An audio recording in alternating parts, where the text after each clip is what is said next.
Welcome to the Lexington Public Library's Tales from the Kentucky Room podcast, where we discuss everything Lexington and Fayette County history. I'm Mariam, and in each episode of this podcast, we will feature a guest that will share a piece of local history. So thank you for tuning in and enjoy. Good day, everybody. Thanks for joining us. Today we have Terry Foody. Terry is a certified clinical research coordinator and holds a master's degree in nursing, in addition to being a registered nurse. She currently owns a speaking and consulting business incorporating information with inspiration for healthy living. Ms. Foody is the author of numerous articles on health issues and 2 books. Her first book, The Pie Seller, The Drunk, and the Lady, Heroes of the 1833 Cholera Epidemic in Lexington, Kentucky, and her most recent book, which we'll be discussing today, is The Cherokee and the Newsman, Kinsmen in Words. Welcome. Thanks for joining us. Thank you, Mariam. All right, to get started, can you just tell us a little bit about the main, characters of your book, Sequoia, or George Gist, or George Gist, right. Gist, and his kinsman, his nephew, Henry Howard Gratz. Yeah, just tell us a little bit about these guys and what inspired you to write a whole book about them. Well, that's a good question, and one that I do get asked. I started with the cholera epidemic was my first job because my background's in public health nursing. And as I was studying the Gratz family, for the lady of the Pie Seller, the Drunk, and the Lady is Maria Cecil Gist Gratz. Okay. And her father is Nathaniel Guest. I found out from James Birchfield at UK's Special Collections that Sequoia was her half-brother. Oh, wow. Okay. There's quite a bit about Sequoia in the Gratz family collections. And I didn't know this, and I tucked it aside and thought that would be an interesting follow-through because her son, Howard Gratz, published the Kentucky Gazette for almost 40 years. So I saw the literacy comparison, and I thought, well, I'll parallel them. But I tucked that away for about 10 years. And 3 years after the cholera book came out, this one came out last year. So started research on both of them, went to Oklahoma, went to Tahlequah, interviewed different people, went to Sequoia's Birthplace Museum, which is outside Chattanooga, and then found out more about Howard, some of which was like, oh, no, Howard, not really. It's been good. That's good. That's good. And so where did the research take you? Sequoia is known for creating the language and the written Cherokee language. Can you talk to us about how he developed that and where it took him? Yes, it seems like George Gist was a person of curiosity and also many talents. He ran a trade shop with his mother, and then he ran that for himself. Afterwards, he was able to make jewelry and things that some of the natives liked to wear, the nose bobs and the earrings, that sort of thing. And he also was a blacksmith, and he fought with Jackson's groups in the War of 1812, with the Creeks. But he saw some of the soldiers at Fort Loudon, where he was down there in Vonore, Tennessee, talking back and forth with missives and letters, and they called these talking leaves. You saw that talk that stayed and remembered itself. And he said, if we could do this, we could record our histories and we could communicate with each other and with some of the old settlers who had already moved on outside of the Tennessee, Georgia area. So he spent like 12 years trying to figure out how to do this. And it kind of became obsessive with him. It was very obsessive. Very obsessive. And he didn't have any support within his own people or his own family. They thought he was crazy, and then they thought he was almost criminal because they thought he became possessed by an evil spirit or something that was making him do this. And I guess even then you had to keep your lawn down because they were saying he wasn't cutting the grass around the house. Ignored his land. Neglected his family. But he was determined to try to figure out. And the breakthrough was that the Cherokees have a certain number of sounds in their language. And so he made a symbol for each sound. Okay. Instead of trying to make a letter for each one. So kind of equivalent to our vowels. Equivalent, what I would say, to the way some of us learn to read. Oh, okay. By sonics or by syllables, breaking each word down into a syllable. And that's what he did. There's 3 symbols for the word Cherokee. As opposed to all those letters. So I figured that out. And his young daughter was able to pick it up. She was either someplace between 6 and 12 years old. She picked it up quickly. And she was able to help him prove to the elders that it really was possible. It's possible. Yes. And it was more than possible. It helped the Cherokee tribe, become more effective, I guess, at their merchant trade, and contributed a lot to other languages. Yes, it became like the blueprint later on for other tribes to do their language. I was going to say something about the missionaries who were a presence within them at the same time. They were trying to convert them to Christianity, teach them the Bible, and they tried to teach them English so they could read the Bible. Well, the missionaries got back with their head people up in New England and said, we got to change the plan. Yeah. These Cherokees are learning this language in 4 days to 2 weeks. Yes. Quickly. We have to get our Bible translated. And so they did, and you can see how the prodigal son and different parts are translated. Those are some things in this Cherokee book, or the book about changing the Bible to Cherokee, which is in special collections also. So at UK. Yeah. So they did that, and they started publishing this newspaper. And this newspaper that was half in English and half in Cherokee talked about how the whites were trying to get their lands, trying to get them to move, trying to take them away. And the newspaper started circulating in Europe. And this is the Cherokee Phoenix? Is this that newspaper? Yes, it was the Advocate. It had earlier names. So it was very popular. So when Sequoyah and some of the Cherokees went up as a delegation to Washington City, as it was called at that time, in 1828, the newspaper had already been circulating. They were very popular. Yeah. And it was on that trip that he met his nephew. Supposedly. Yeah, okay. that's in some talks I get around to that, and some talks I don't. But according to the Gratz family, well, I guess we have to back up and talk about Nathaniel Guest. We do, I guess. How did he father? So Nathaniel Guest is the son of Christopher Guest and Sarah Howard, which is how Howard got his name. Yeah. That was her main name. Christopher Guest was a guide to the young George Washington, and he also was hired by some merchants, and he explored the whole Miami Valley around Cincinnati. So he's got local ties here, too, even though these people were like from Maryland, that Virginia area.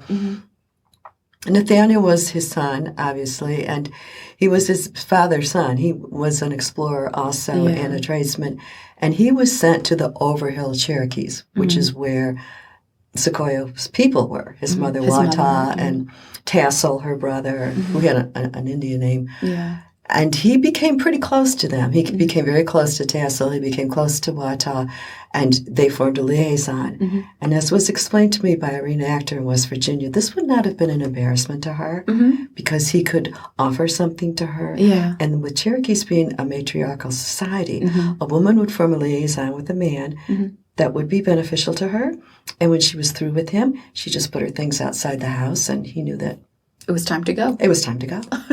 Easy divorce, right? Yeah. Like that. We'll move on to some other guy. Yeah. So as a result, a man's mother's brothers, his uncle, became more important in his life than his father. Yeah. So very much a matriarchal society. Right, which is inconceivable to us, but when you can see it that she's close to her family and he's raised by her family. Yeah. So this wasn't a big deal that he, Nathaniel, had to go on and go back to his people.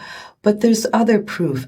There's a letter that Christopher wrote to someone who said, my son is coming back. Yeah. He's sick right now, so he's resting, but he's returning from a visit with his people, the Cherokees. Yeah. His people. Yeah. So he saw that, Okay. All right. So in the book, there's a lot of, I guess you can say, parallels between the way that George Guest contributed to the language and what Howard Gratz contributed to the press. To the press. Yeah. And it is a stretch in some ways. They're very different, but in some ways I see them similar. It's that old Irish expression, what's bred in the bone will come out in the flesh. Yeah. Which I really like. What's bred in the and you hope that the parts that you don't want to come out in the flesh will just decay away. Only the good stuff. But here's these two men from different worlds. But Nathaniel had a foot in both worlds because after Wata, Sequoyah's born around 1776, he goes back and he marries Judith Cecil and has all these children. And Maria was the youngest one, or Mariah. And then she marries the Gratz guy. Benjamin Grant's from Philadelphia, who stays here in Lexington, and that's who Grants Park is named after. Yeah. It's really the Benjamin Grants Park. Yeah. Howard was their third son. The third son, yeah. He was the third son. Yeah. He became in the hemp industry. He married a woman, Minerva Anderson. Her father, Oliver, was from Nicholasville. They went out to western Missouri, and they had this big hemp thing going on there. And he got involved in those politics out there just before the Civil War with the Kansas, Nebraska, and that whole side. And he was very much pro-slavery. Very much, yeah. Even though his father was for the Union and his youngest brother fought for the Union too. But as typical, or as sometimes happens in Kentucky families, his cousin and was a Confederate. Yeah, you hear that about a lot of families in Kentucky. So the war's over and Howard's broke. And he's got 4 children. And he comes back here and he's in his like 30s. And his, maybe he's older than that, I have to think for a minute, 42. And he starts picking up the Gazette, which had been a paper from the pioneer days. Yeah. But for at least 30 years, it had been laying on the press room floor, you know, in a not very much done with it. If you picture it symbolically as this old moldy thing, and he picks it up and breathes life into it. And his first thing, and it comes from this, there was an impetus from the Democratic Party at that time to do this, to push back afterwards. And he wrote an editorial in 1866, if Lincoln had said from the start that this was about freeing the slaves, Kentucky never would have stayed in the Union, blah, blah, blah, blah, blah. But he also listed some of the states that were not allowed to sit in Congress. Which, and he called it a rump Congress. Now, I had history, but I was not aware of this. Yeah. I don't remember being taught this in school in New York State. Nothing against...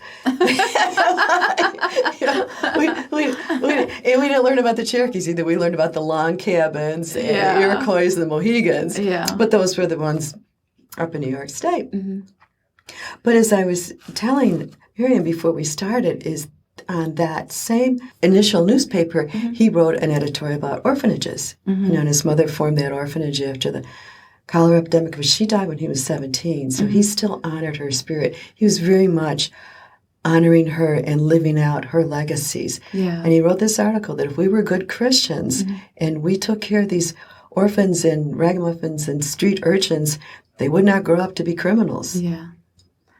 But that was something. That's interesting. It was an interesting point. I think some of this is so relevant. Timely. It is. Now. Very relevant. Sequoia was close to his mother, too. He honored her. He told the missionaries, you say everything that's in your book, the Bible, is the way it is. Yeah. And what we do is not right. But my mother was a good woman, and I follow her. Yeah. And I think some of you should take your book home and read it yourselves, or work on your own people, because not all the whites are truthful. Yeah. Yeah. And his contribution to his people and to other tribes, I think, is very relevant to, today's world as Today's world. Yeah. Especially we come up now to Columbus Day. Yes. And people are looking at also honoring this as Indigenous Peoples Day. Stanford, Kentucky did it. Yeah. Last year, I'm going to be in Stanford for the event this weekend. Next week. But you notice that other cities are taking it. Louisville's going to do it. Yeah. The League of the Cities in Kentucky is having a proclamation. Yeah. There's several places. Angela Garnett has been working on this, of getting recognition of the contributions. It's not a conflict with Columbus Day. This is Indigenous Peoples Day. Yeah. And you were saying this before when we were discussing this topic. I think it's important to not separate the two, but it's all a part of this history of all of our American history. It's all a part, exactly. Yeah, and we need to recognize that. So, that's what Indigenous Day is about. It's not about negating Columbus Day, but it's also important to recognize that the Native Americans contributed a lot to this country as well. Exactly. And so many people around here say, I've got Cherokee in me. So many Kentuckians and people from Tennessee. We hear that a lot in the Kentucky room when people come to do ancestry research. Yeah, It's like everybody's Irish now. Yeah. Foodie's an Irish name, but I had so much of I want to get my own name because it's not really Foodie. That's not really my name. It was anglicized, probably over in Ireland by the British. Who knows? But it's really Fudia. It's Fuda. So you look at the Cherokee names, and to have them back. Sequoia, he's also George Guest. And he wanted he wasn't as much fighting against the whites as he always thought that they were equal. Yeah. He never thought they were better. And we can do this too. We can learn to read and write. Yeah. To the point where at that area around Georgia and Tennessee at that time, the Cherokees became more literate than the whites who were living around them. Yeah. Because they learned to read Greek once they could read Cherokee. And Howard was influenced by his mother also. She was, even though she was from Canewood, she was from the Winchester area. She lived out in the country. She was not a society person. No. Her stepfather became governor of Kentucky. Yes. And she was literate and read and had poetry around it. Howard went all the way to Boston to celebrate Robert Burns' birthday, the poet, and met Ralph Waldo Emerson. Yeah. But he still felt like he was too much of a rebel kind of guy to be in that company. Yeah. So he had these two parts to him, but he was also very set in his opinions. Yeah, that's what it sounds like. And Sequoia was set in his opinions. What makes, they were both him a great newsman, I guess. But the time when the press was so important at that time because of the different things that were going on in the opinions in the country, if the press had not been printed in the two languages for the Cherokees, the people in Europe wouldn't have known as much about it. Yeah. They wouldn't have other people saying, why, you are taking the land away. The governor of Georgia wouldn't have been afraid that the French are going to come over and try to be on their side and starting the Trail of Tears and all that. And if Howard hadn't put out his views, and which evolved and grew and changed and became, like he was not real happy about the Spanish-American War. He wrote things about how we should be careful about big business trying to talk to our state legislatures. Yeah. So he wrote some things that were against lobbying. How timely. Yeah, I know. All these topics are like right there. Yes, yes. He got into a big verbal battle about race relations. Yeah. Because he had some racist opinions about the time those statues being erected around the 1880s. And it's very, when I read it, I thought, oh, Howard, this is terrible. But it was advice to me, you better print this or somebody's going to think you're leaving it out on purpose. Yeah. But there was an African-American newspaper at that time, and that editor pushed back and called Howard an unmitigated liar. And this old Methuselah, or whatever he called him, because he was an old guy by that time, knows darn well that these crimes are being committed by whites, or the whites are blaming the blacks for them, and this isn't happening. Yeah. Da-da-da. And that got picked up by the papers in Louisville and Cincinnati, and they thought it was going to go to fisticuffs. But Howard's like, I'm not paying attention to this guy. He just went on. Yeah. He just went on his own way. But what was interesting to me is those views got printed, and this person who's African-American, and he had some other blood in him too, he writes, and he's writing back, and he says things like, you know darn well that we wouldn't have all these different kinds of people if it wasn't for the way things had been. Yeah. Can you read a little excerpt from your book? All right, this is the inflammatory part, and then I can get to some sweet stuff. During the time of slavery, a white man could do with his slaves as with personal property. Hence, the country is infested with all the different shades of the Negro, and no one knows this better than the man who wrote this filthy article. The same suggestion women taught to protect themselves ought to be applied to Negro women to repel white men from robbing them of their virtue. This is in response to what Howard wrote. What Howard 1895. Wrote. So 1895. So it's right about the time with the statutes. Yeah, Howard wrote that lynchings and burnings have failed to repress this species of crime, and the Negro men were controlling themselves so well during the Civil War, but now that they're free, the poor devils are so swept away by passion that they lose all control of themselves. I mean, this was a very specifically spelled out thing. Yeah. And even says that so he had some very racist views. He did, and yet you've got pictures of him with the service that they had in the house. I was able to meet one of the Gratz descendants. In fact, her name is Maria Cecil Guest Gratz Roberts. They go by Mariah in the family. So she's named after the answer. She's a direct descendant of Howard. And there is a story from Howard's daughter that Sequoia came to visit, looking for his family, his Guest family. Now, Nathaniel was dead, but some of the Guest people were living around. Mariah had all these sisters. Howard was 4 years old in 1828. And my theory is that's the only time that Sequoyah could have come through here, coming back from Washington. They did take the Ohio. They did stop at Louisville. Yeah. We know that they came through Louisville. So he could have come here. And I talked to one of the reenactors, how could he do this when he didn't even know English? And he says to me, he knew English. I said, everything's written that he did not know English and wasn't interested in learning. He goes, come on, Terry. He ran a trading store. He was out there with the British soldiers. He had to know enough to get by. And I said, it's like I know enough of my high school French to get by, but don't ask me to write it. Pretty much, yeah. And he said, if you think about it, it's true. I mean, how else would he have been successful in his trade? Exactly. And I was over in Spain. I'm pulling out my West Side Story Spanish, and I'm throwing a little French in, and it's enough to work, and my Latin from high school, and it's enough to work because, but the theory, and this is written, and the family believes this, that he came and he brought a present for Howard. This is a spoiler alert, and that it was a baby bonnet, and it was donated to a museum in Louisville. Yeah. So I've gone on this hunt for where it is.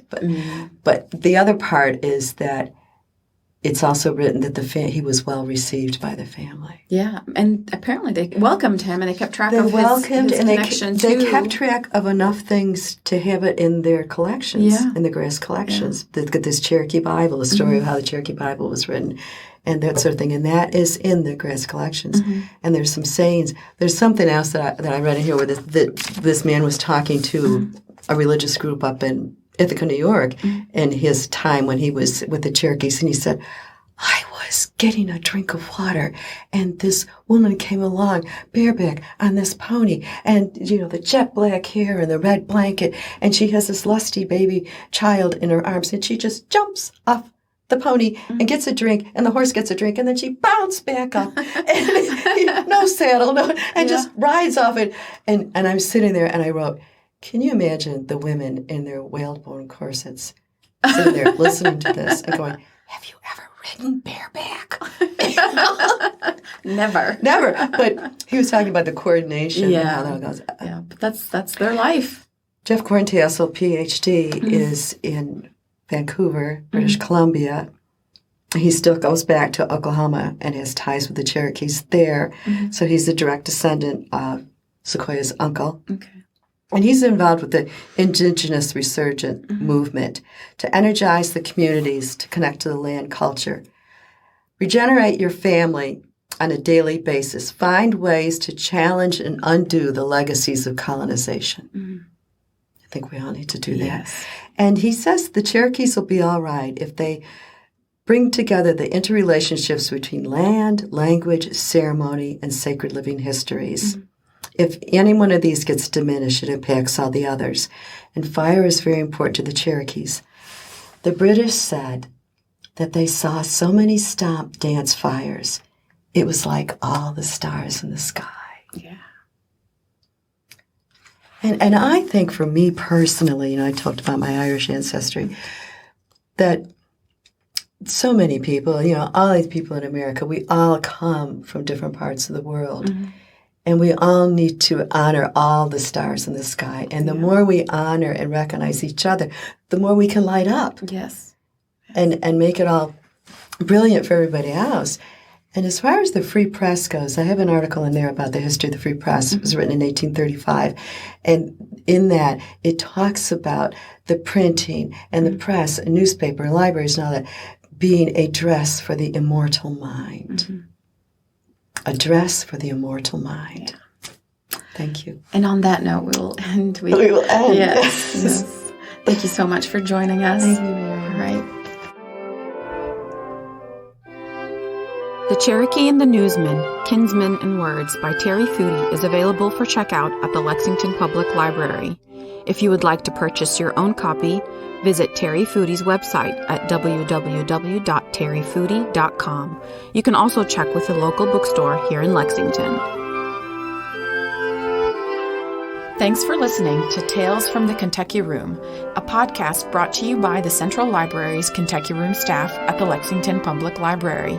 If you enjoyed listening, please take a minute to subscribe, rate, and review the podcast on Apple Podcasts and Stitcher. If you have any questions about local history or genealogy research, you can visit us in the Kentucky Room to use our collection and newspaper microfilm, or you can email us at elibrarian@lexpublib.org. That's elibrarian@lexpublib.org. I'm Mariam, and we'll be back with another trip down Lexington's memory lane.